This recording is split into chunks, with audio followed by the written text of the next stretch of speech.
ప్రజ్ఞ ప్రజ్ఞ మీద నిలబడి ధ్యాస దాని మీద పెట్టి దృష్టి దాని మీద పెట్టి మీరు శరీరాన్ని స్వాధీనం చేసుకున్నారా, ప్రాణాన్ని స్వాధీనం చేసుకున్నారా, మనస్సును స్వాధీనం చేసుకున్నారా, బుద్ధిని స్వాధీనం చేసుకున్నారా, చిత్తాన్ని స్వాధీనం చేసుకున్నారా, అహంకారాన్ని స్వాధీనం చేసుకున్నారా, చైతన్యాన్ని స్వాధీనం చేసుకున్నారా, కాలాన్ని స్వాధీనం చేసుకున్నారా? 8 అంశాలు. 8 అంశాలు మీ స్వాధీనంలో ఉంటే మీరు ఒకలాగా ఉంటారు. వాటి లోబడి మీరున్నారనుకోండి, అప్పుడు ఒకలాగా ఉంటారు. లోబడేది ప్రజ్ఞగా, తెలివేగా.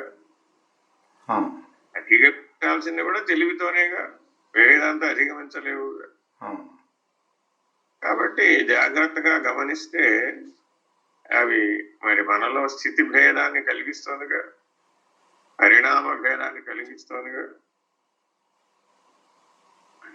మరి ఆ పరిణామ భేదం అంతా మానవుడేగా పరిణామం చెందవలసింది. వేరే ఎవరు పరిణామం చెందుతారంటావు? 4 మంచి మాటలు అని పెట్టే కదా. అవునండి.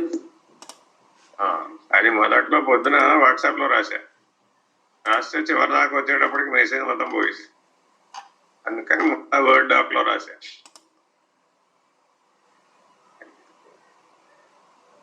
చూడండి, శరీరమునకు లోబడిన నేను శరీరం మాత్రమే నిర్ణయం కలిగి జీవించేవాడు పశువుతో సమానం. ఆహార నిద్రాభయ మైదనములచే సంతృప్తి చెందినవాడు. వాడు శరీరానికి లోబడి ఉన్నాడు. శరీరం ఇంకా వాడి స్వాధీనం కాల. అదే శరీరాన్ని స్వాధీనం చేసుకున్నాడు. వాడికి అప్పుడు మానవత్వం కలుగుతుంది, మానవతా లక్షణాలు వస్తాయి. అర్థమైందా? ఇప్పుడు ప్రజ్ఞ పశువు స్థాయి నుంచి మానవుడి స్థాయికి లేవనెత్తబడుతుంది, పరిణామం వస్తుంది అనమాట. లేకపోతే మానవత్వం రాదు. పశువుల వలె జీవించే వాళ్ళు ఎంతమంది లేనప్పుడు భూమండలం మీద మానవోపాధిలో ఉన్నప్పటికీ పశువు వలె జీవిస్తుంది. తర్వాత ప్రాణమునకు లోబడి క్షుత్పిపాసాలస్య నిద్రా తమసాదులే జీవితముగా కుక్షింభరుడై జీవితం గడుపుతాడు అజ్ఞాని. అందుకని ప్రాణానికి లోబడి జీవిస్తాడు. నా ప్రాణం పోతుందరు అంటాడుగా, కాబట్టి ప్రాణానికి లోబడిపోయాడు అనమాట. అదే సాధన చేసి ప్రాణాన్ని స్వాధీనం చేసుకుంటే అప్పుడు సాధకుడు, వాడు రురుక్షువు. అదే మనసుకు లోబడున్నాడు అనుకో, అప్పుడు అరిషడ్ వర్గాలు బలంగా పనిచేస్తాయి కదా. అశాంతితో అందుకని అశాంతితో జీవించేవాడు జీవుడు. వాడికి ఎప్పుడు అసంతృప్తి, అశాంతి. మనస్సును స్వాధీనం చేసుకుని ప్రశాంతంగా, ఆలోచనారహితంగా, నిర్విషయంగా సత్యధర్మ శాంతి ప్రేమ అహింసలతో జీవించేవాడే ముని. ఇదంతా ప్రజ్ఞ చేతే కదా మరి పరిణామం చెందవలసింది. కాబట్టి శరీర ప్రాణ మనస్సులను ప్రజ్ఞాస్థితిలో ఉంచడం రావాలి. మరి ప్రజ్ఞ అంటే ఎప్పుడు సాక్షిగా, ఇప్పుడు నీ సాక్షిత్వం ఎక్కడ దాకా వచ్చిందనేది వీటిని బట్టి చూసుకోవాలి. బుద్ధికి లోబడి జీవిస్తున్నావు అనుకో, అప్పుడు గుణత్రయాల యొక్క ప్రభావం చేత లాగబడుతూ ఉంటాం, విషయానంద మగ్నత చెందుతూ ఉంటాం. ఆ విషయానందం లేకపోతే జీవించలేడు. అంటే అటువంటి వాడు మరి దాని చేత బంధించబడుతున్నాడుగా. ఆనందం కూడా, కానీ ఆనందం బంధ కారణమే. అంటే బుద్ధి ఆ విషయానందానికి లోబడిపోయింది కాబట్టి 3 గుణాలకు లోబడి. కాబట్టి జాగ్రత్తగా గమనిస్తే బుద్ధిని స్వాధీనం చేసుకున్నవాడే నిర్వాణం స్థితికి చేరుకున్నవాడు, వాడు సాక్షి. నాకంటే నువ్వు సాక్షి అంటున్నావే, అగుని సాక్షి అన్నది ఇక్కడ బుద్ధికి సాక్షి. అదే ఒక మెట్టు కిందకి దిగితే మనసుకు సాక్షి, ఒక మెట్టు కిందకి దిగితే ప్రాణానికి సాక్షి, కిందకి దిగితే శరీరము శరీర వ్యవహారానికి సాక్షి. కాబట్టి బహిర్ముఖంలో జరుగుతున్న వ్యవహారం వరకే నువ్వు ఇప్పుడు సాక్షి అంటున్నావు. మరి వాడు సరిపోడుగా, ఎక్కడ దాకా రావాలి ఇప్పుడు వాడు? నీ లోపల బుద్ధికి ముందే, బుద్ధి కదలడానికి ముందే 3 గుణాలు కదులుతాయి. వాటిని అక్కడే పట్టుకుని గుణాతీత స్థితిలో ఉంచగలిగిన నాడు బుద్ధికి సాక్షి. అప్పుడు నిర్వాణం అనే అనుభవం వస్తుంది. లేకపోతే గుణాతీతంగా ఉండకపోతే నిర్వాణ స్థితిని అందుకోలేడు. దీనినే బుద్ధుడు నిర్వాణం అని నిర్వచించాడు. ఎందుకని అంటే అక్కడ మరి అంతకు ముందున్న గుణత్రయాలకు సంబంధించిన విషయానందానికి సంబంధించిన బంధం తొలగిపోయిందిగా నిర్వాణ స్థితి వల్ల. అందుకని ఆయన బుద్ధం శరణం గచ్చామి, సంఘం శరణం గచ్చామి, ధర్మం శరణం గచ్చామి అంతవరకే చెప్పు. కనుకంటే పైకి చెప్పదు. కానీ గురువుగారు ఇప్పుడు ఇది నా స్వరూపం ఉండటం కదా, అసలు ఈ శరీర ప్రాణ మనోబుద్ధులతో నాకు సంబంధం లేదు, వాటి పని వాటిని చేసుకొని అనుకుని ఉండొచ్చు కదా. అవు కాబట్టేగా సాక్షిత్వం తెలిసింది. కానీ అసలు సాక్షి ఎక్కడ ఉండాలి? కిందకి చదువు ఇంకా. చిత్తవృత్తికి లోబడి వాంఛ వాసనాబలముచే జీవనము గడిపేవాడు జీవాత్మ, వీడు సాక్షి. కానీ వాడు చిత్త వృత్తులు కదలికలతో కలిసిపోయి ఉంటాడు. మరి దాన్ని అక్కడ పట్టుకోగలిగేవా? అక్కడ పట్టుకోగలిగితే కళని కళలోనే రద్దు చేయగలిగే సామర్థ్యం వస్తుంది. అంటే కళలో ప్రజ్ఞ పనిచేస్తుందండి. అదే చెప్తున్నానయ్యా, కళని కళలో రద్దు చేయడం అనే అనుభవం రావాలి. ఆ స్థితి కలగాలి, ఆ సామర్థ్యం కలగాలి. సూక్ష్మాన్ని సూక్ష్మంలోనే రద్దు చేయగలగాలి. సూక్ష్మాన్ని మన స్థూలం దాకా రానివ్వకూడదు. ఆ సామర్థ్యం వస్తేనే నీకు ఆ స్థితి కలుగుతుంది. ఇప్పుడు నీ దగ్గర రూపాయలు ఉంటే కోటీశ్వరుడు అంటారా? ₹1 బోర్డు పెట్టే, బయట బోర్డు పెట్టే కోటీశ్వరుడు అంటారా? ఉంటేనే కదండి. అది ఇది కూడా అంతే. స్థితి సామర్థ్యం నిర్ణయం. స్థితి సామర్థ్యం లేకపోతే నిర్ణయం అవ్వదన్నమాట. అందుకని జిజ్ఞాసువుగా ఉన్నప్పుడు మాట మాత్రానికి తెలుసుకుంటాడు. తెలియదు అనే స్థితి నుంచి తెలుసు అన్న స్థితికి మారుతాడు. వాడు జిజ్ఞాసుడు. నిత్య జీవితంలో 3 అవస్థలలో అలా నిర్ణయాత్మకమైనటువంటి వస్తు నిశ్చయ జ్ఞానంతో జీవిస్తావు అనుకో, అప్పుడు అనుభవం నిజ జీవితంలో జీవించకుండా రాదు. ఇట్లా ప్రతిదానికి స్పష్టమైన నిర్ణయం గురువు దగ్గర ఉంటుంది అన్నమాట. అందుకని శిష్యుడికి సూచనగా చెప్తారు. ఇట్లా చెప్తే వాడు జీవితప్పుడు అనుభవం వచ్చి చెప్తాడుగా, చెప్పినప్పుడు ఆ నిర్ణయం చెప్తాడు అనమాట. ఇదిగో ఇది ఇట్లా అవుతుంది, ఇది ఇట్లా అయితేనే ఇది నిర్ణయం అని చెప్తాడు. అదే ఎందుకనంటే అట్లా చెప్పకపోతే నువ్వు ఆ స్థితిలో నిలబడలేవు. అంటే గురువుగారు అది ఏది చేసుకుంటే చేసుకొని నాకు దాంతో అది నేను కాదు కదా, నాకు అసలు దాంతో సంబంధం ఏంటని దాన్ని వదిలేస్తున్నానండి. మంచిదే ఉండు, ఇప్పుడు ఎవరు ఉండొద్దన్నారు. అదే తెలుస్తుంది నేను ఎక్కడ అవుతాడు. సరే ఇప్పుడు గుర్తుపెట్టుకో, ఇప్పుడు నేను చదివినంత సేపట్లో అయిపోతుందంటావా ఇప్పుడు ఈ పరిణామం అంతా? చదివినంత సేపట్లో అయిపోతుందయ్యా? అవ్వదు కదండి. అదే ఫాస్ట్ గా జరగదుగా. అంతర్ముఖ పరిణామం అనేది అంత ఫాస్ట్ గా జరగదు. కానీ అనుకుంటే ధ్యాస పెడితే జరుగుతూ ఉంటుంది. ఆయిలో నుంచి శిల్పాన్ని బయటికి తీయటం ఎలాగో ఇది అంతే. ఒక్కొక్క ముక్క తీసేయాలి పనికిరాందంతా. అలా జాగ్రత్తగా ఒక్కొక్క చిత్తవృత్తిని తీసేయాలి. చిత్తంలో ఈ స్థాయిలోనే దాన్ని గుర్తించి, వృత్తి నిరోధం కాదు, వృత్తి శూన్యం. వృత్తి నిరోధం యోగం అవుతుంది. వృత్తి లేకుండా చేయాలి, శూన్యం చేయాలి. అప్పుడు జ్ఞానం. అందులో ఏమీ లేదని నిర్ణయం చేసేసేయాలి అప్పుడు వచ్చినప్పుడు. పని లేదు ఇక అప్పుడు అక్కడికక్కడ ఎక్కడదక్కడ వదిలేసేయడమే. క్యారీ ఫార్వర్డ్ అనేది అక్కడ ఏం లేదు. తెర మీద సినిమా జరిగిందయ్యా, సినిమాలో తెర మీద మిగిలిపోయింది ఇప్పుడు ఆ, ఏం మిగలలేదుగా. ఏం మిగలేదు. కానీ తెర అనే ఆధారం ఉందా లేదా? ఉంది. అది కళలో అట్లా తెరవలే ఉండాలి, ఆ, బంధించకుండా ఉండాలి. ఆ, ఆంతరిక ప్రపంచం కళలో కనపడేది కేవలం 0.01%. ఆ, దాని వెనక 99.99 ఉంటుంది.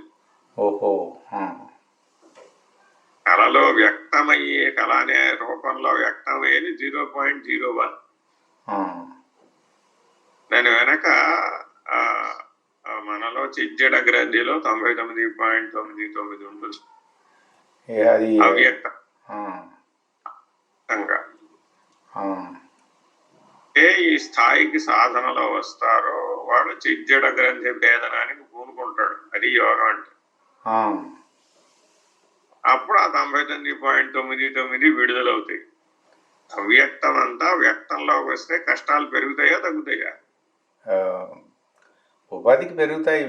వీడు సాక్షిగా వీడు వీడు అలాగే ఉంటాడు. అలా ఉండాలి వచ్చినప్పుడు. ఆ, 0.01 కర్మఫలం ప్రారంభంలో లభిస్తేనే మానవుడు తట్టుకోలేక దేవుడా వెతికట్టుంటాడు. ఆ, అలాంటిది సాధనతో చిజ్జడ గ్రంథి భేదం అనే తలుపు తెరిస్తే 99.99 విడుదల బయటకు వచ్చేస్తుంది. ఆ. 100కి 100% గోడం తెరవబడుతుంది. ఓహో, ఒకేసారి. ఒకసారి. ఓహో, ఆ, అట్లా నీకు అసలు ఊహలో ఉండదు ఏం జరుగుతులేదు నీ ఊహకు అందే విషయం. ఆ, అలా జీవన పరిణామం మారిపోతుంది. ఆ, అలా చిత్తవృత్తి శూన్య స్థితికి ఎవరైతే చేరుకుంటారో వాడు అంతర్ముఖుడు, యోగి. ఆ, వాడు స్వరూపాన్ని తెలుసుకున్నాడు ఇప్పుడు. ఆ, ఎందుకని తెర స్థితి నుంచి ప్రకాశం అనే స్థితికి మారాడు. ఆ, ప్రకాశం లేకపోతే సినిమా జరుగుతుందా? ఆ, జరగదుగా. తెర లేకపోయినా జరగదు. ఆ, తెర అనే స్థితిలో ఉంటేనేమో చిత్తం. జీవాత్మ ఆ, జీవాత్మ ఆ, అదే అంతర్ముఖుడవై యోగివై చిత్ స్వరూపాన్ని ప్రకాశ స్థితికి గనక చేరుకున్నవాడివి అయితే అప్పుడు చిత్తవృత్తి శూన్యం. ఆ, చిత్తవృత్తులతో పనిలేదు. ఆ, సరాసరి పని చేసుకోగలడు, సరాసరి ప్రకాశంతో పని చేసుకోగలడు. ఇది ఏంటో అయినా. ఆ, నెక్స్ట్ అంతా అహంకారం కదా. ఆ, మరి ఏముంటాయంటే అవిద్య, కామ, కర్మ అనే మూడు ఉంటాయి. ఆ, అందులోనే మదముల యొక్క విత్తనాలు ఉంటాయి. ఆ, అవి విత్తనం స్టేజ్ లో ఉంటాయి, సీడ్ స్టేజ్ లో. ఆ, అంటే అంకు ఆ, అంకురించకుండా ఉంటే విత్తనం స్టేజ్ లో ఉంటుంది. అష్టమదములు విత్తన రూపంలో అహంకారంలో ఉంటాయి. ఆ, ఎప్పుడో ఒకప్పుడు నీ చేత అష్టమదములలో ఏదో ఒకదానికి ఓటేసేస్తుంటావు లోపల. ఆ, సాక్షిగా ఉండకుండా వృత్తికి. ఆ సాక్షితో వ్యవహారం కావాలి, లేకపోతే వాడు బట్టి అవ్యవహారి సాక్షి కాదు కదా వాడు. అవ్యవహారి సాక్షి కదండి. అలాగా వ్యవహారం లేకపోతే నువ్వు ఉండగలగాలిగా. మరి వ్యవహారానికి సాక్షిగా ఉంటున్నాను కదా నేను. అసలు వ్యవహారమే లేదుగా. కానీ కనిపిస్తుంది వ్యవహారము. నేను నేను విడిపడి ఉన్నాను కదండి. అందుకని మనసు వరకు వచ్చావు. అదంతా నువ్వు చెప్పేదంతా ఎక్కడ దాకా వచ్చావంటే ఇప్పుడు ప్రశాంతంగా ఆలోచించి ఆలోచనారహితంగా నిర్విషయంగా సత్య ధర్మ శాంతి ప్రేమ అహింసలతో మునిగా జీవించడానికి ప్రయత్నిస్తున్నావు. వాడు నీ సాక్షి పేరు అది. అంతవరకే. ఇంకా ఏమున్నాయి? బుద్ధి, చిత్తం, అహంకారం, ఆ మూడింటిని గెలవాలన్నమాట. ఏం బుద్ధితో కూడా ఏమీ తర్కం ఏమీ చేయట్లేదండి. మంచిదే, సంతోషం. అని అక్కడ చదువు, చక్కగా పాయింట్లన్నీ చదువు. అసలు అక్కడెక్కడన్నా తర్కం అన్న మాట కానీ, విచారణ కానీ, ఎక్కడన్నా లాజిక్ అని కానీ రాసిన లేదండి, లేదు. దాని అర్థం ఏంటి? అవన్నీ చేసామంటే ఇంకెక్కడ కిందకు వచ్చేసినట్టే శాంతం. మామూలుగా జీవ వ్యవహార దృష్టితో రాసింది కాదు ఇది. ఆ, అది ప్రజ్ఞ అనే దృష్టితో రాశారు కానీ ఆ, మీరు ఆ అన్వయం జీవ వ్యవహారంతో చేస్తే సరిపోదు. ఆ, ఇట్లా జాగ్రత్తగా ఈ 17 రాశాం. ఆ 17 మారాలన్నమాట. ఇవన్నీ కలిపి 8 దశలు. ఆహా, ఆ 8 రోజులు 16 అనమాట. ఆహా, ఆ ప్రజ్ఞాస్థితిలో స్థిత ప్రజ్ఞుడిపై నిలబడి ఇవి మార్చుకోవాలన్నమాట. ఆ. మార్చుకోవటం అంటే సాక్షిగా చూస్తే అది వచ్చిపోతుంది అంతే కదండి. కాలము సాక్షిగా ఉండడం వస్తే ఆ, పరిణామం జరుగుతూ వేగవంతంగా జరుగుతుంది. అవి వస్తాయి, ఉండిటాయి, వెళ్ళిపోతాయి. అవి వెళ్తాయో వెళ్ళవు నీకు ఎందుకే. నేను నా మానాన్ని నేను నా స్వరూపం ఇది కదా. ఆ, ఆకాశం ప్రకాశముగా స్థిత ప్రజ్ఞుడుగా ఉండవయ్యను. ఆ, ఎవరికి గురువాక్యంతో కర్తవ్యం. ఆ, అంతే. అది చేయవలసిన పని అది చేస్తూ ఉంటుంది, చేయించవలసిన వాడు చేయిస్తూ ఉంటాడు. అంతే నా పని చూడటం అంతే, సాక్షిగా అంటకుండా చూడటం అంతే. చూస్తావా మానేస్తావా నాకెందుకు. అంటే వీడు గమనిస్తానే ఉంటున్నాడుగా అసలు క్షణం గ్యాప్ లేకుండాను. చూడు ఎంతకాలం చూస్తావయ్యా. చూడటం మీద ఆసక్తి ఉన్నంత వరకు చూస్తావు. ఆ, ఇక ఆసక్తి. అలా ఊహ ద్వారా అయ్యే పని కాదు అన్నది. ఆహా, బుద్ధితో చేసే పని కాదు ఇది. అయ్యే పని కూడా కాదు. బుద్ధి ఏమీ వాడట్లేదు గురువు గారు. చూసేవాడు ఎవడయ్యా. బుద్ధితోనే ప్రస్తుతం మనసు కంటే పరమైనది ఏది? బుద్ధి. బుద్ధి పరమైనది మనస్సు. మనసు కంటే పరమైనది బుద్ధి. బుద్ధి. కాబట్టి మనసును గమనిస్తున్నావంటే బుద్ధి స్థితిలో ఉండి గమనిస్తున్నాం. అది సరాసరి ప్రజ్ఞాస్థితిలో ఉండలేవు. తెలియదుగా నీకు. ఇంకా తెలుస్తుంది. ఈ సాక్షి సాధన వలన తెలుస్తుంది. అన్ని ప్రజ్ఞత్వ లక్షణాలు 7 శ్లోకాలు చెప్పారు భగవద్గీతలో. అవునండి. వాటిని నిరంతరాయంగా మననం చేసి ధారణ చేయాలి. ఆ స్థితిని అనుభవానికి తెచ్చుకోవాలి. ఆ 7 ఉపదేశాలను నిజ జీవితంలో ఉపయోగిస్తూ ఆ దృష్టితో ఆచరించాలి. ఎందుకంటే ఇప్పుడు జీవ శరీరానికి పరిమితమై ఉండే నీ ప్రజ్ఞ పనిచేస్తుంది కానీ నీ శరీరాన్ని దాటి బ్రహ్మాండ స్థితికి చేరలేదుగా. ఇంకా బ్రహ్మాండాన్ని దాటి విశ్వాండ స్థితికి చేరలేదుగా. చేరలేదండి. శరీరం కూడా అవన్నీ పై స్థితులు. ఇంకా ఎష్టి సమిష్టి భేదంతో ఈ 8 స్థితులు దాటాల. అప్పుడు చివరికి కాలం. చివరికి కాలం కూడా స్వాధీనం అయితే పరమాత్మ. ఆఖరిది అచలం. అక్కడికి ఏమి లేవు. దేశ కాల కర్మ వస్తు ధర్మ నామ రూప గుణరహితం. అతీతం అంటేనేమో అద్వైతం. రహితం అంటే జన్మ 3 స్థానాల్లో వస్తుంది అన్నమాట. కర్మ వల్ల వస్తుంది, జ్ఞానం వల్ల వస్తుంది, కాలం వల్ల కూడా వస్తుంది. ఇక్కడ 3 ఎట్లా దాటాలో చివరికి కంక్లూజన్ చెప్పారన్నమాట. అలాగే కాబట్టి జాగ్రత్తగా సాంఖ్య తారక మనస్కాలు బాగా తెలియాలి. సీతారామాంజనేయ సంవాదం బాగా చదవాలి. అందులో ఆ తారకం వాటి మీద క్యాచరీ చాలా ముద్రలు అవన్నీ కొంచెము ఆసక్తి ఉండట్లేదండి వాటి మీద. చదవమన్నారు, చదువు. నువ్వు నీ మనసు ఎక్కడ పట్టుకుంటే అక్కడ వాటిని అండర్లైన్ చేసుకో. మొత్తం పుస్తకం నీకు అవసరం లేదో నీకు తెలియదు. సాంఖ్యము ఆమనస్కము బాగానే బాగానే ఉంది, కానీ ఆ తారకము అవన్నీ ఇవన్నీ నేను తారకం చేయాలా? ఆ, తారకం లేనిది అమనస్కం ఎట్లా వస్తుంది? రాదు. ఆ, అందుకని తారకము తెరుగవలనన్నా ఎంతో కొంత తారకం అనే అనుభవం లేకుండా సాధ్యపడదు కదా. ఆ, ఆ, మనం కైవల్యాశ్రమ సత్సంగ సభ్యులందరికీ మూడవస్థలతోనూ దృష్టిని భూమధ్యంలో నిలుపుకొని ఉంచాలి ఆ, నియమం. ఆ, అది నిలబడిందనుకో అప్పుడు ఆకాశం ప్రకాశం తెలుస్తాయి. ఆ, అది తెలిస్తే ఇంకా అదే నడిపిస్తుంది. ఆ, ఇప్పుడు గుర్తుపెట్టుకోవాలి, ప్రజ్ఞాస్థితికి చేరిన తర్వాత ప్రజ్ఞే నిన్ను నడుపుతుంది. ఆ.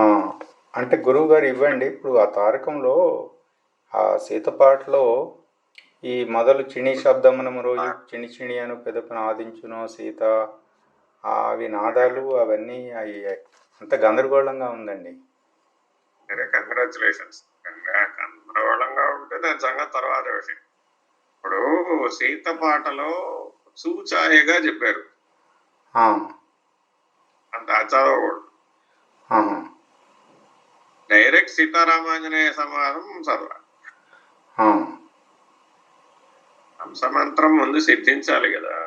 ఆ, జీవహంస ఈశ్వర హంస అవ్వాలి, ఈశ్వర హంస పరమహంస అవ్వాలి. ఆ, అందుకని తారకం లేకుండా ఈశ్వర హంస అనే పరిణామం రాదు. ఆహా, బుద్ధి చేత జీవహంసగానే ఉండి పరమహంసను అనుకుంటూ ఉంటాడు అంతే. ఆహా, బుద్ధి చేత అంతే. అంతే. ఆ, అంతకు మించి దాటలేడుగా. మనస్కం తేలిగ్గా ఉంది ఉంది అది ఇది తేలిక కదా, ఈ మళ్ళీ అలా అనిపిస్తుంది మాట. యువతల ఒడ్డు మీద అవతల ఒడ్డు కనబడుతోంది. ఆహా, అర్థమైందండి. యువతలో ఉండటం ఎక్కడున్నావు? యువతల ఒడ్డు మీదే ఉన్నావు.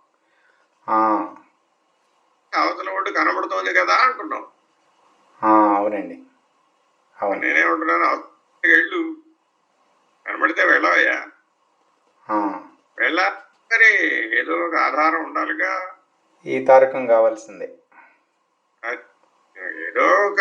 ఏదో ఒక పంచముద్రలలో నీకు చేతనైన ముద్ర. ఆ, అందుకని ఎవరికి అందరికీ అన్ని చేతకావు.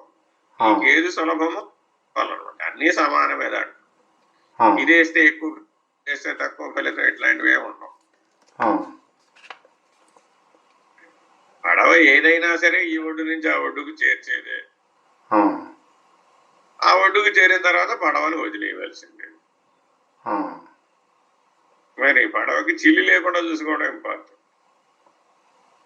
ఇక్కడ అంతర్లక్ష్యం అతి యుక్తి గనుట ఈ క్షితిని శాంభవి అండ్రు సీత అని అంటే అది కొంచెం తేలిగ్గానే ఉందండి. అంతర్దృష్టి తెలియదు కదయ్యా నీకు. అంతర్లక్ష్యం అంటే బిందు మధ్యంలో ఉన్న ఆకాశాన్ని అంతర్లక్ష్యం అంట. బిందువాకాశమును అంతర్లక్ష్యం అంట. అక్కడ మధ్యమ లక్ష్యం అంట. ఆజ్ఞాచక్ర స్థానాన్ని బహిర్లక్ష్యం అంట. దాని ముందు చెప్పారు అది. అందుకని అందరూ ఆజ్ఞాచక్ర స్థానాన్ని పట్టుకుని అంతర్లక్ష్యానికి చేరిపోయామని అనుకుంటారు. ఓహో, అదే జరుగుతుంది. ఆజ్ఞానంలో దృష్టి నిలబడడం వచ్చిన తర్వాత బిందు ఆకాశ పరిధిలో నిలబడడానికి 12 ఏళ్లు పడుతుంది. ఓహో, సామాన్యుడైన సాధకుడికి 12 ఏళ్లు పడుతుంది. అతి యోగి అయితే సంవత్సరంలో సాధిస్తాడు. అందుకే దాని ముందు బిందువులు కనుట షణ్ముఖి అంటేనే దాని ముందు పెట్టారు. ఏమయ్యా బాబు, మన లోపల జ్ఞానం ఉండాలన్నా అడుగడుగు ఎంత స్పష్టంగా తెలిసి ఉండాలి అంటే ప్రతి అడుగు తెలిసి ఉండాలి. ఉజ్జాయింపుగా తెలిస్తే లాభంలా, క్షుణ్ణంగా తెలిసి ఉండాలి. అణువు తెలిసి ఉండాలన్నా. శాస్త్రం అయింది ఆయన, శాస్త్రాన్ని బట్టి అనుభవం రాదు. అలా ఉన్నవాడు చెప్పింది శాస్త్రం అయింది. ఇక్కడ వరుస క్రమంలోనే చెప్తున్నాగా. అవునండి. ఆ, కాబట్టి ఇట్లా తెలియాలి, బహిర్లక్ష్యం అంటే ఏమిటి, మధ్యమ లక్ష్యం అంటే ఏమిటి, అంతర్లక్ష్యం అంటే ఏమిటి. ఆ, ఊరికే యోగం యోగం నేను యోగం చేస్తున్నానండి, ప్రాణాయామం చేస్తున్నానండి, ఆసనాలు వేస్తున్నానండి, అదండి ఇదండి, బయట ప్రపంచంలో చాలా గందరగోళం నడుస్తూ ఉంటుంది. ఆ.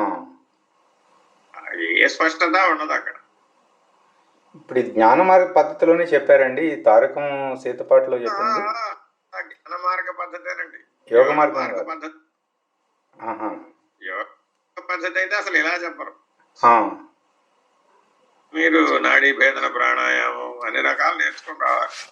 ఆ, నాడీ ప్రాణాయామం, గ్రంథి భేదన ప్రాణాయామం, అలా మీరు అసలు ఆ ఒట్టి ప్రాణాయామాలు నేర్చుకోవడానికే 12 ఏళ్ళు పడుతుంది. అవన్నీ చెప్పలేదు. ధ్యాన ధారణ సమాధులకి ఒక్కొక్క దానికి 12 ఏళ్ళు పడుతుంది క్రియాయోగంలో. ఎన్నేళ్ళు అక్కడికి? 36 అయిపోయింది అక్కడికి. 48 ప్రాణాయామం 12, దానికి ఒక 12. అది 48. 48 ఏళ్ళు చేస్తే నీకు సమాధి నిష్ట లభిస్తుంది యోగ మార్గంలో. అదే జ్ఞాన మార్గంలో అయితే 12 ఏళ్లలో లభిస్తుంది. అంటే మనము యమ నియమ ఆసనం దగ్గర నుంచి ఆసనం తర్వాత జ్ఞాన మార్గానికి వచ్చేసాను. అంతే, డైరెక్ట్ గా యమాలలో పట్టుండాలి. ఆసనం కూడా అండి కూడా చెప్తున్నా కనుక 3 గంటలు కూర్చోవడం రావాలి, 3 hours. ఇక అక్కడి నుంచి ప్రాణాయామం నుంచి అటు యోగ మార్గం వెళ్ళిపోతుంది, ఇటు జ్ఞాన మార్గం. వాళ్ళ నడక వేరే, వాళ్ళ పద్ధతి వేరే. మనం జ్ఞాన మార్గంలో డైరెక్ట్ గా ఆజ్ఞా చక్రం దగ్గర నుంచి ఆపరేట్ చేస్తాం. వాళ్ళు లైన్ లో రావాల్సిందే, మూలాధార నుంచి లైన్ లో రావాల్సిందే యోగ మార్గం. మనకి ఇక ప్రాణాయామ ప్రత్యాహార ధారణ ధ్యాన ధారణతో సరాసరి మనం ధ్యాన ధారణ సమాధులన్నిటికీ నువ్వు అతి తీవ్రతర సాధకుడు అయితే సంవత్సరంలో అయిపోతుంది, ఆజ్ఞా చక్రంలో పెట్టుకుని. సామాన్య సాధకుడు అయితే 12 ఏళ్ళు పడుతుంది. 12 ఏళ్లలో దృష్టి ఆజ్ఞా చక్రం నుంచి సహస్రారానికి చేరుతుంది. మళ్ళా సహస్రారంలో అనుభవం పొందడానికి 12 ఏళ్ళు పడుతుంది. అప్పుడు 12 సహస్రారం నుంచి భూమా కేంద్రానికి చేరు, బ్రహ్మరంధ్ర స్థానానికి. అక్కడ మళ్ళా 12 ఏళ్ళు పడుతుంది. అదే తురియాతీతం. తురియమంతా సహస్రారం, సాక్షిత్వం అంతా ఆజ్ఞాచక్రం. ఇలాగా పరిణామం చెందాలి. ఇది కళ్ళు తెలిసే చేయొచ్చు కదండి ఇదంతా? 24 గంటలు చేయాలన్నా. నాకు కళ్ళు మూయాల్సిన ఆవశ్యకత కనిపించటం లేదండి అసలు. కళ్ళు మోస్తావో తెరుస్తావో నాకు తెలియదు, రోజుకి 24 గంటలు చేస్తే చాలు సాధన. అంతే. అంటే అసలు జీవితమే తానుగా అలా ఉండటం అంతే. సాధన తప్ప అసలు వేరే జీవితం ఎక్కడ ఉంది? అంతముఖమే తప్ప అసలు బహిర్ముఖం ఎక్కడుంది అక్కడ? అది ఉపాధి చేసుకుంటా ఉంటుంది, ఏదో చేసుకుంటూ ఉంటుంది. అంటే ఉపాధి కనిపిస్తుంది కదా గురువు గారు? వాడికి కనపడదు, ప్రజ్ఞాస్వరూపుడికి ఉపాధి తోచదు. ఉపాధి తోచదా అండి? ఆకాశానికి భూమి ఉందో లేదో తెలుసంటావా తెలీదంటావా? తెలీదు.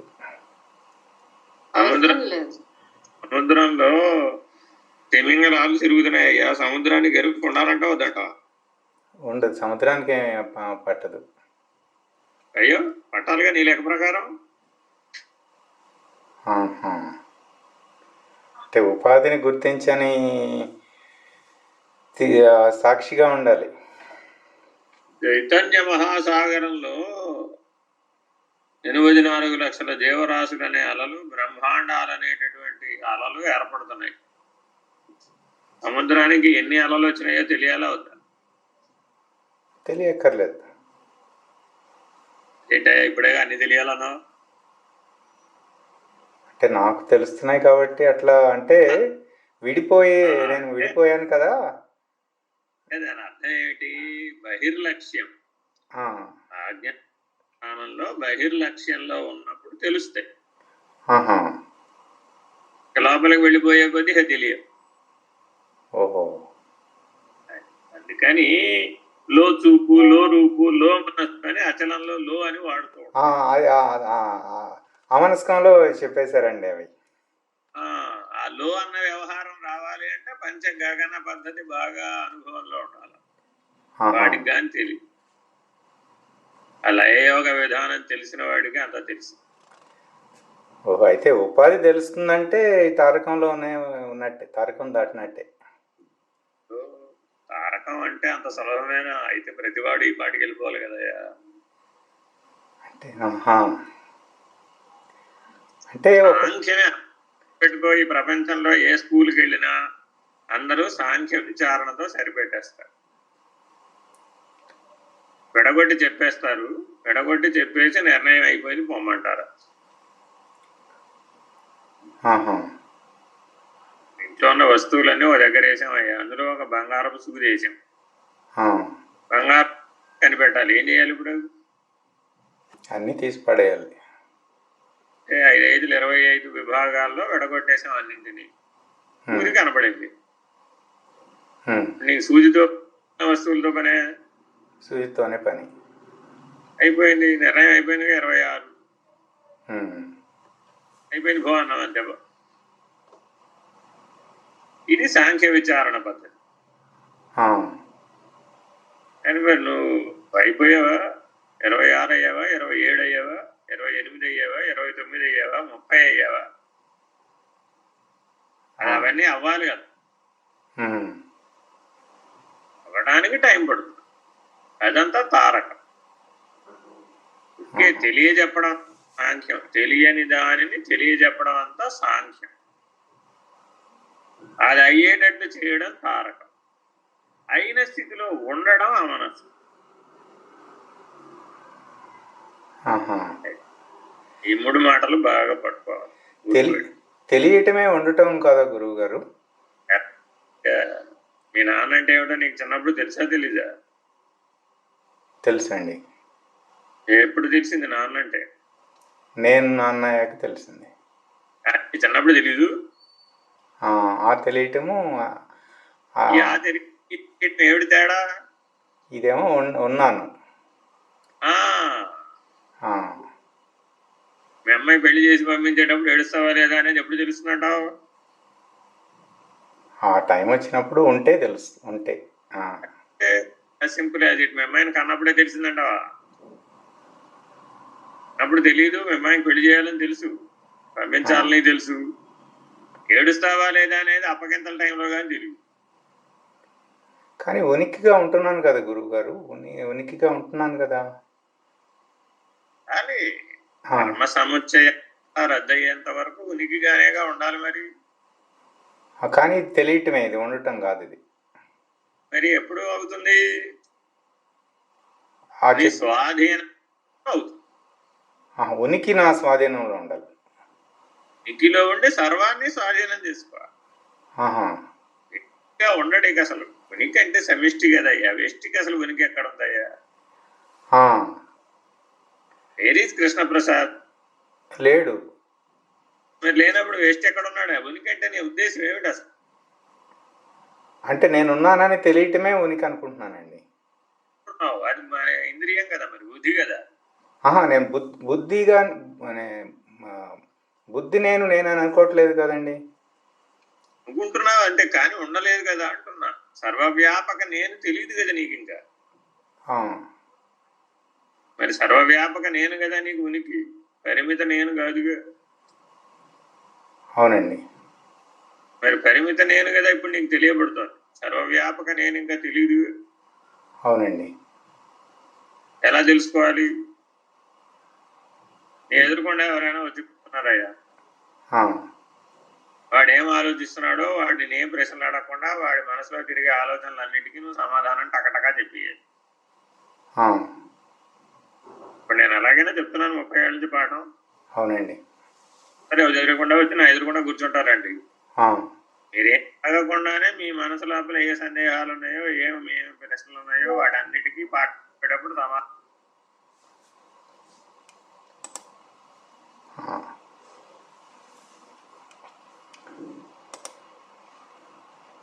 కాలము కూడా ఉనికి. ఉనికి అన్నది అంత విస్తారమైనటువంటి అర్థం కలిగినటువంటి. ఆ, ఎందుకనంటే భగవాన్ రమణుల బోధనలను జీవన్ముక్తావస్థకు వచ్చినటువంటి వాళ్ళు చదివితే అర్థమయ్యే తీరు వేరే. ఉమ్, నేను నేను నేను అంటుంటారు. ఆ నేనన్నది ఎవరు తెలుసుకోవడం అనే దాంట్లోనే అంత మెలికలన్నీ ఉన్నాయి. ఆ, ఈ భగవాన్ రమణుల బోధనలు సరిగ్గా అర్థం కావాలి అంటే అద్వైతం అంతా బాగా తెలిసి ఉండాలి, అచలం కూడా తెలిసి ఉండాలి. వాళ్ళకి భగవాన్ రమణులు చెప్పింది అర్థం అవుతుంది, సూటిగా దర్శనం కూడా అవుతుంది, సూటిగా ఆ స్థితిలో ఉండగలుగుతారు. అందుకని అలా ఆ తెలివి లేని వాళ్ళు దానికి వ్యాఖ్యానం చెప్తున్నారు. ఆ అనుభవం లేని వాళ్ళు, ఆ దర్శనం లేని వాళ్ళు, ఆ సమన్వయం తెలియని వాళ్ళు వ్యాఖ్యానాలు రాస్తారు. అప్పుడు ద్వైత పద్ధతిలో రాస్తారు. ఎలాగైతే బ్రహ్మసూత్ర భాష్యం రామానుజాచార్యులు ద్వైత పద్ధతిలో రాశారు, మధ్వాచార్యులు రామానుజాచార్యులు వాళ్ళ సిద్ధాంతాలు ప్రతిపాదించిన దాన్ని బట్టి వేదవ్యాసుడు చెప్పినటువంటి బ్రహ్మసూత్రాలకు శంకరులు అద్వైత భాష్యం రాస్తే మిగిలిన ఇద్దరు ఆచార్యులు వాళ్ళ సిద్ధాంత పద్ధతిలో అవే సూత్రాలకు రాశారు, కొత్త సూత్రాలు ఏం లేవు. అలా ఎలా రాశారంట? వాళ్ళ స్థితికి అన్వయించుకుని రాశారు. సంస్కృత భాషలో ఉన్నటువంటి గొప్ప లక్షణం అది. దానికి అన్వయం ఎటైనా అదే ధాతువు ఉంటుంది కానీ అది ఎట్లయినా చెప్పుకోవచ్చు. ఆ నిర్ణయం అయిన వాడికి తెలుస్తుంది. నేను చూస్తున్నానయ్యా, నేను చూడగానే నాకు ఇక్కడ ఒక చిత్రం అక్కడ కనబడిపోతూ ఉంటుంది. నేను చూడగానే నువ్వు ఇప్పుడు ఎక్కడి నుండి చెప్తున్నావు అనేది అనుభవజ్ఞుడికి తెలిసిపోవటంలా. డాక్టర్ దగ్గరికి వెళ్ళావయ్యా, పేషెంట్ ఏదో వాడి డాక్టర్కి అర్థమయ్యేది పేషెంట్కి అర్థం కాదుగా. అనుభవించేది పేషెంటే అయినప్పటికీ కార్యకారణ వివేకం కలిగినటువంటి డాక్టర్కి అర్థమైనట్లుగా వేదనలను అనుభవించేటటువంటి పేషెంట్కి తెలియదు.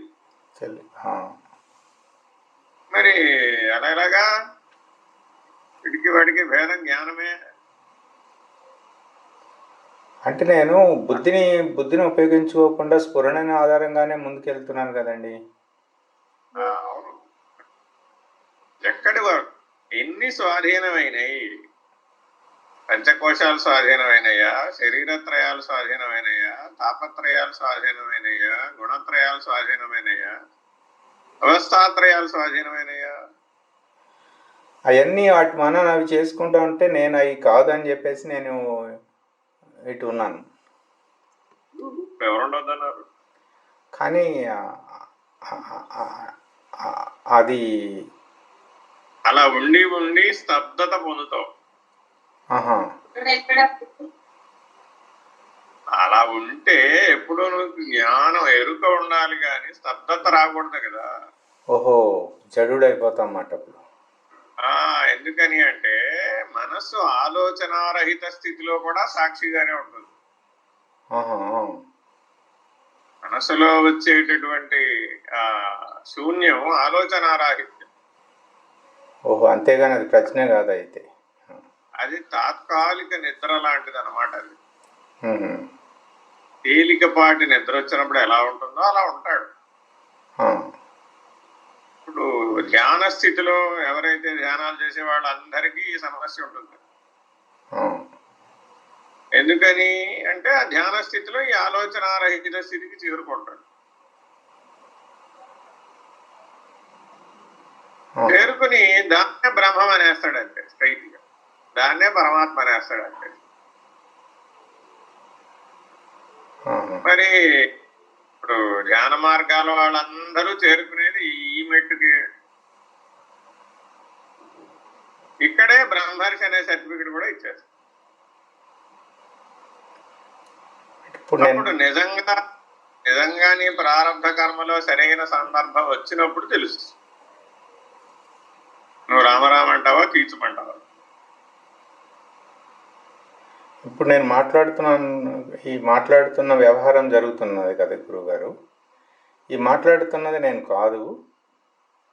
ఏ ఆధారంతో ఈ మాటలు వస్తున్నాయో ఆ ఆధారం నేను అని విచారణనైనా చెప్పేది.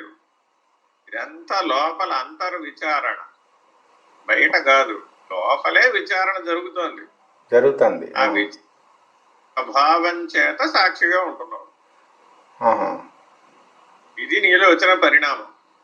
అంతకుముందు బహిరంగంగా విచారణ చేసేవాడివి. అవునండి. ఇప్పుడు బహిరంగ విచారణ పనిలేదుగా. ఎందుకని? సిద్ధాంతం అంతా వచ్చేసింది బాగా. ఎప్పుడైతే తెలియదు అన్న స్థితి నుంచి తెలుసు అన్న స్థితికి మారావో అప్పుడు బహిర్ముఖ విచారణ అవసరం లేదని. ఓహో, అంతర్ముఖ విచారణ.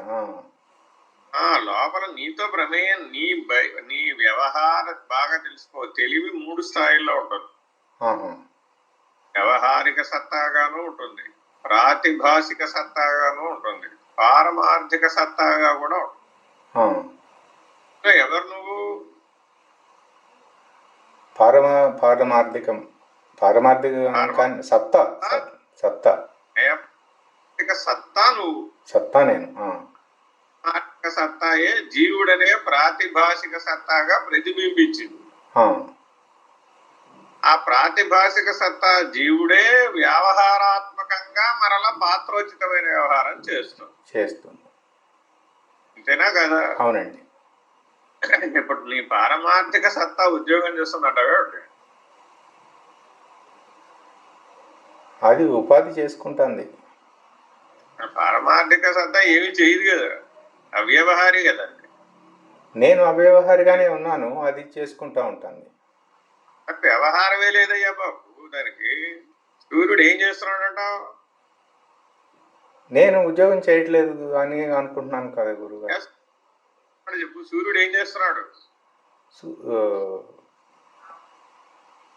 సూర్యుడు తాను ఉన్నట్టుగా ఉన్నాడు, అంతే, ప్రకాశిస్తున్నాడు తన సహజంగా. ఉండాలా అలా ఉన్నాడు, అంతే అంతే అంతే. అలా ఉంటుంది పారమార్థిక సత్తా. ప్రాతిభాసిక సత్తా పాంచభౌతికమైన దాంట్లోకి దిగొచ్చేస్తుంది. పంచభూతాలతో కూడుకొని ఉంటుంది, పాంచభౌతికమైన దేహంతో కూడుకొని ఉంటుంది, ఆ దేహం వేసే పాత్రలతో కూడుకొని ఉంటుంది. ఇన్నింట్లో ప్రతిబింబిస్తుంది ఒకేసారి. ఇన్ని ప్రతిబింబాలు, వ్యవహారం అంతా ప్రతిబింబాన్నే గాని బింబాన్ని కాదు. అవును. కొండలో నీళ్లలో సూర్యుడు ప్రతిబింబించాడు. ఎందుకయ్యా అంటే కొండలో నీళ్లు వేడెక్కించడానికి. కరెక్టేనా? కరెక్ట్ కాదు. అదేమిటి, అక్కడ ఎదురుకుండా కనబడుతుందిగా ఫలితం. సూర్యుడికి దాంతో సంబంధం ప్రతిబింబించడం వల్ల కొండలో నీళ్లు వేడెక్కినట్టు అనుభూతం అవుతుంది కదా. అర్థమైంది. అంటే నాకు ఉపాధి వ్యవహారాన్ని నేను గమనిస్తున్నానంటే నేను ప్రతిబింబం దగ్గరే ఉన్నాను. నేను అనుభూతం అవుతోంది కదా మరి. అవుతుంది, అన్ని గమనిస్తున్నానండి. అదే అనుభూతం అయ్యేదాన్ని గమనిస్తున్నావు. అంటే ఇప్పుడు ఎక్కడున్నావు? సూర్యుడి దగ్గర ఉన్నావా, కొండలో ప్రతిబింబం దగ్గర ఉన్నావా? సరే, మూడో చెప్తే అర్థమైపోతుంది. కొండలో ప్రతిబింబం వెళ్ళి గోడ మీద పడింది, గోడ ప్రకాశిస్తోంది. ఇప్పుడు అర్థమైందా? నీకు ప్రమోషన్ రెడీ అయిందయ్యా, డైరెక్టర్ పదవి ఇస్తా ఉన్నారు. అసలే కొత్త కంపెనీలో బాగా పనిచేసేవాడు కదా, నీ పనికి బాగా ఫలితం వచ్చి మెచ్చి నీకు డైరెక్టర్ పదవి ఇస్తా ఉన్నారు. ఇప్పుడు ఆకాశంలో ఉన్న సూర్యుడికి నీ డైరెక్టర్ ప్రమోషన్తో ఏమైనా పనుందే? ఏం లేదు. ఈ డైరెక్టర్ ప్రమోషన్ గోడ మీద ప్రతిబింబం, పాత్రోచిత ఆహారం అది.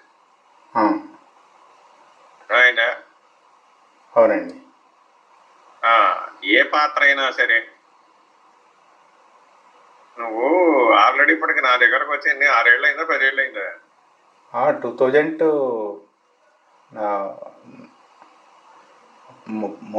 10 ఏళ్ళు అవుతుందండి. ఎలా గుర్తుపెట్టావా?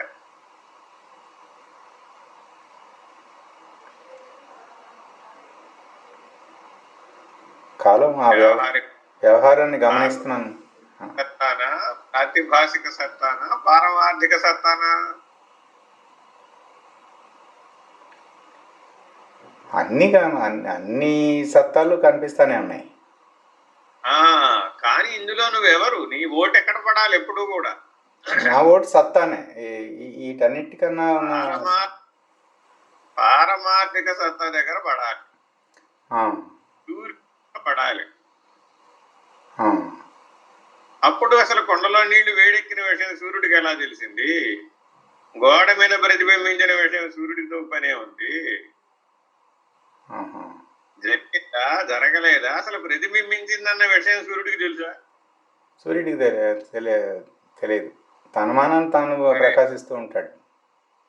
మరి మనకు అన్ని తెలుస్తూనే ఉన్నాయి కదా ఇప్పుడు. నాకు తెలుస్తున్నాయండి. అదే సాక్షి అనుకుంటున్నాను. సాక్షే ఇప్పుడే చెప్పా నీకు. సాక్షి శరీరం దగ్గర నుంచే ప్రారంభం అవుతుంది. మానవుడై పుట్టగానే నీలో సాక్షిత్వం అనేది ఉంటుంది. అవును, అది నీకు సహజ లక్షణం. కాబట్టే సాక్షి సాధన చేయడం అందరికి సులభం. అది నీకు ఉపాధిలో ఆ బలం లేకపోతే చేయలేవు. ఒక పశువుని సాక్షిగా చూస్తూ ఉండమన్నావా? దాన్ని చూడలేదు అది.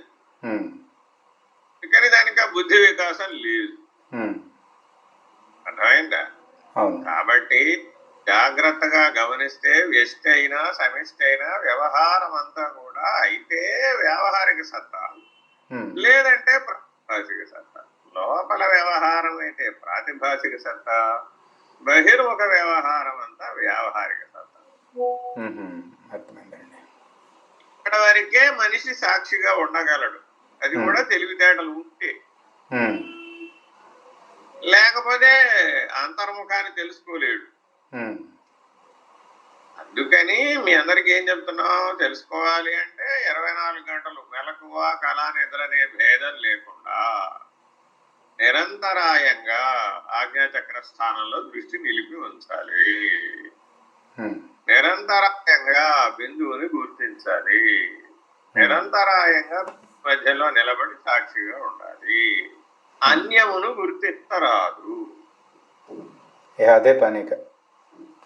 అన్యమును గుర్తించావనుకో అప్పుడు ఎక్కడికి వచ్చేస్తావు? మళ్ళీ వ్యవహారిక సత్తాకు వచ్చేస్తాం.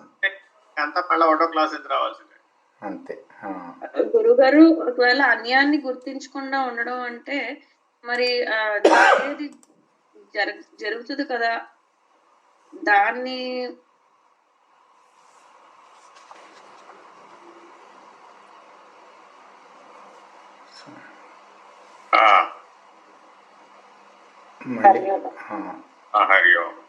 ఆకాశంలో నిరంతరాయంగా గాలి వీస్తుందా లేదా?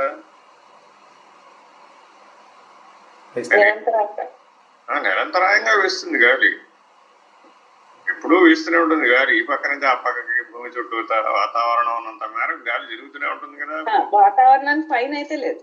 ఇప్పుడు ఆకాశం అంటే ఎక్కడి నుంచి ఆకాశం అంతా ఆకాశమే. కాబట్టి ఆకాశంలో గాలి తిరిగినప్పుడు ఆకాశంలో గాలి తిరిగినటువంటి గుర్తులు పడాలా వద్దా?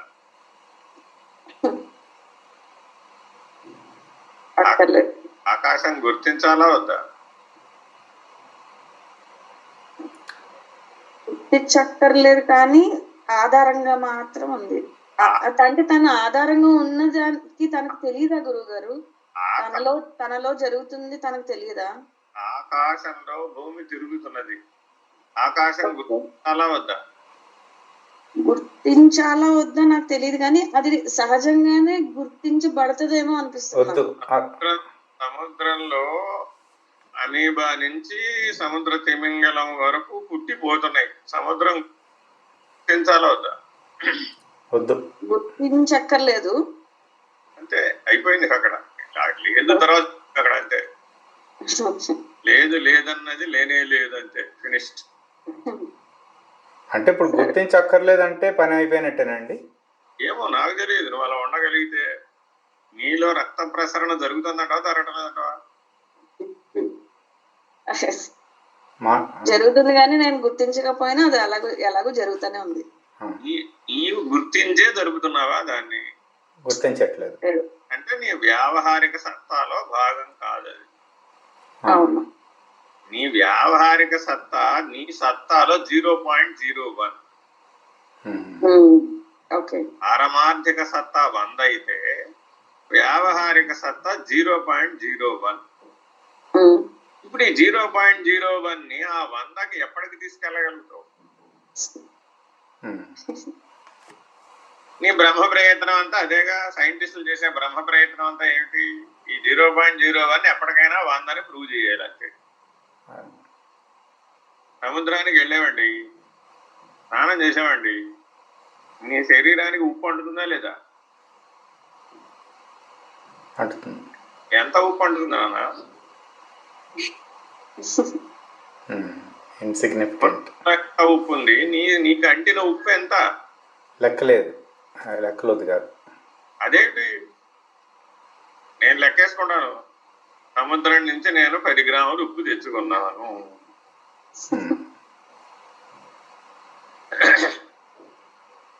రోజుకు మనిషి 5 గ్రాములు ఉప్పే తినాలంటే, అంతకంటే తింటే చాలా తేడా. చాలా తేడాలు ఇప్పుడు ఎక్కడొచ్చినాయి?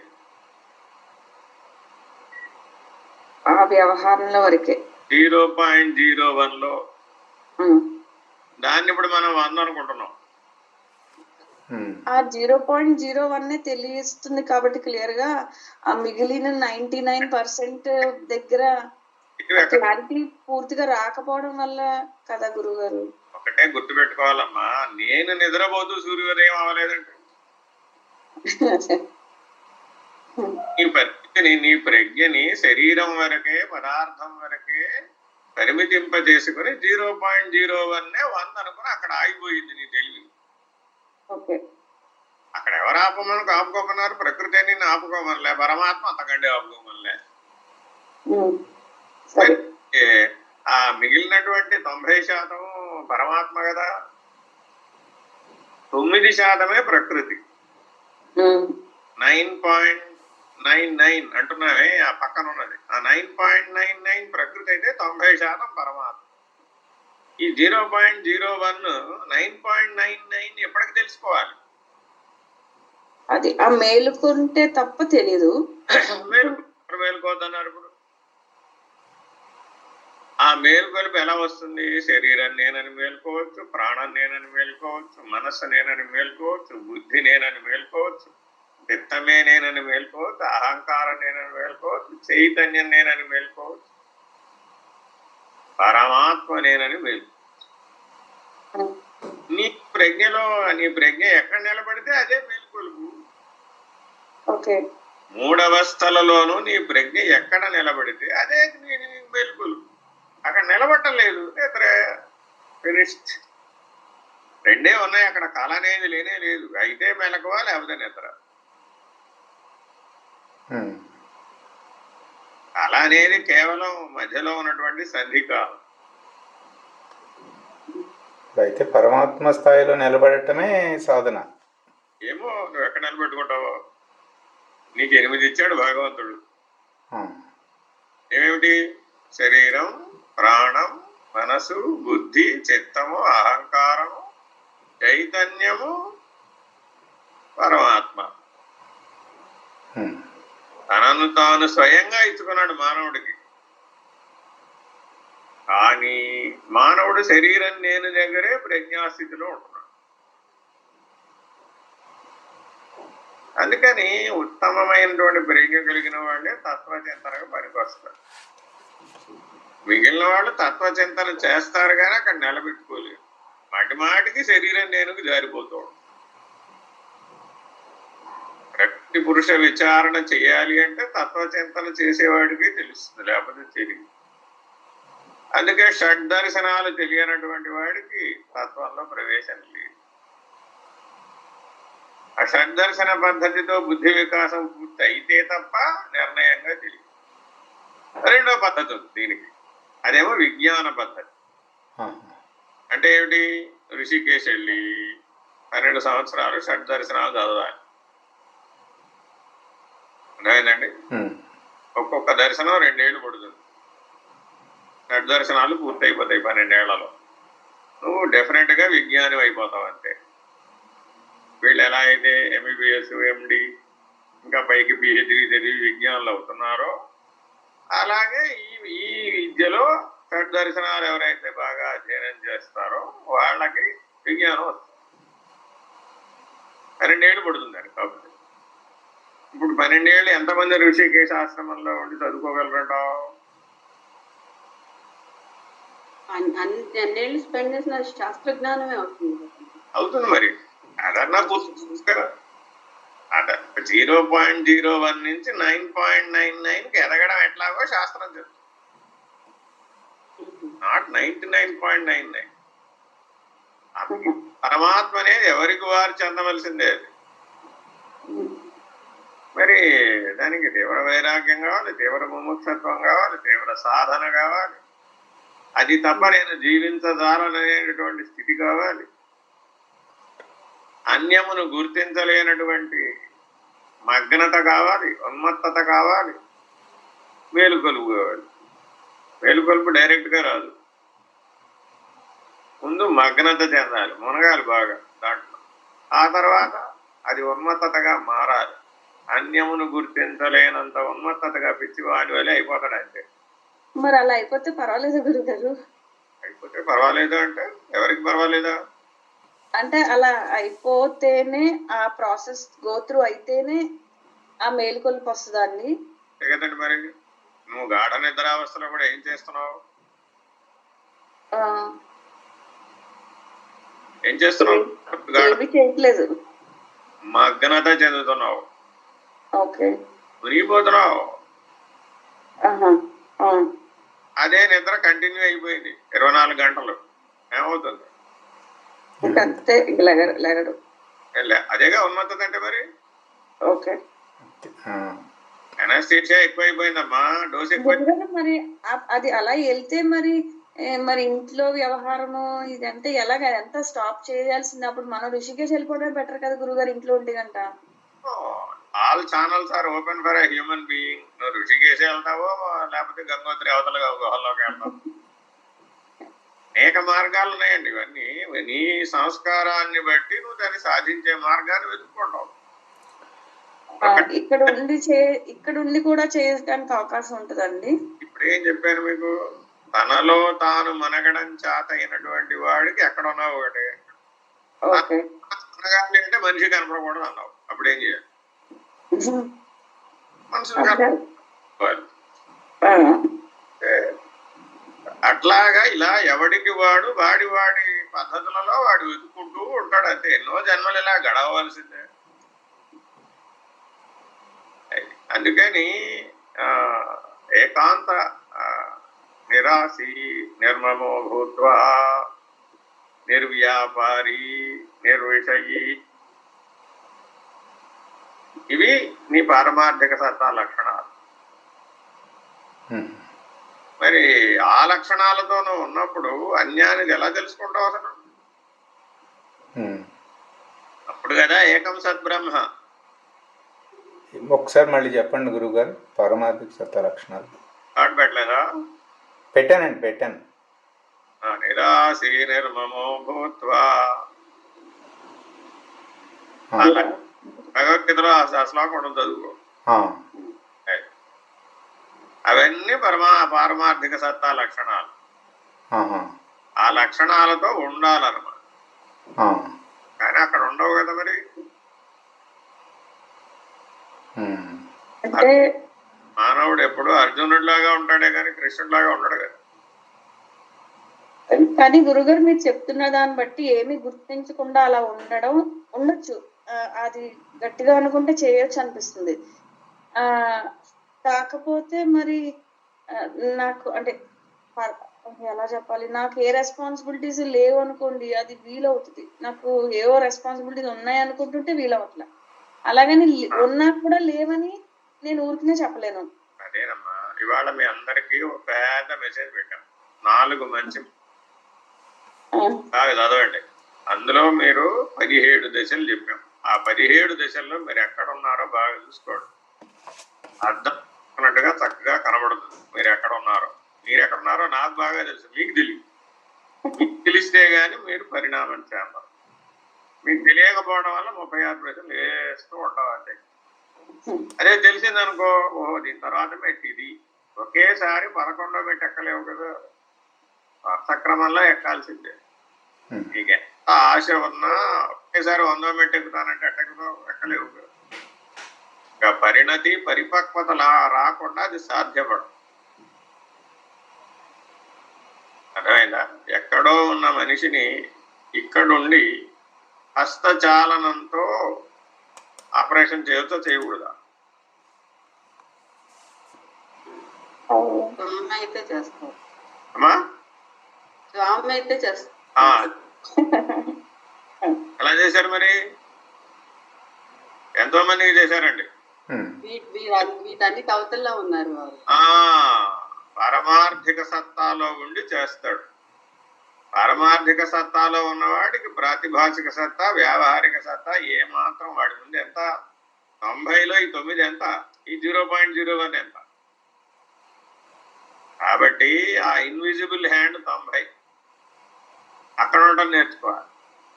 అక్కడ ఉన్నవాడికి దివ్య చేతన, దైవీ స్థితిలో మేల్కొన్నవాడు వాడు. అందుకని దాన్ని దైవం అంటున్నాం.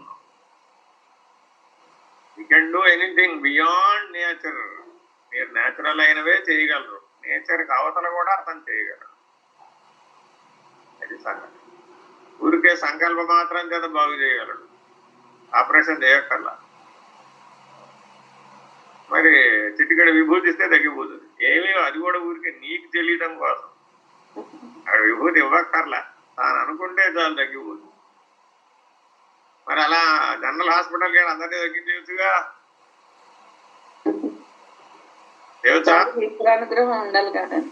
అంటే అర్థం ఏంటి? ఆధ్యాత్మిక పురోగమనాన్ని దృష్టిలో పెట్టుకొని సహాయం చేస్తా. నేను ఒక మెట్టి ఎక్కించాల్సి వచ్చినప్పుడు ఏదైనా అడ్డం వస్తే ఆ అడ్డాన్ని తొలగిస్తాడు కదా. మరి పిల్లాడు నడక నేర్చుకుంటున్నాడండి, మధ్యలో ఏదో అడ్డం ఉంది, తల్లి ఏం చేస్తుంది? టకటకా వెళ్ళి ముందు అడ్డం తీస్తుంది.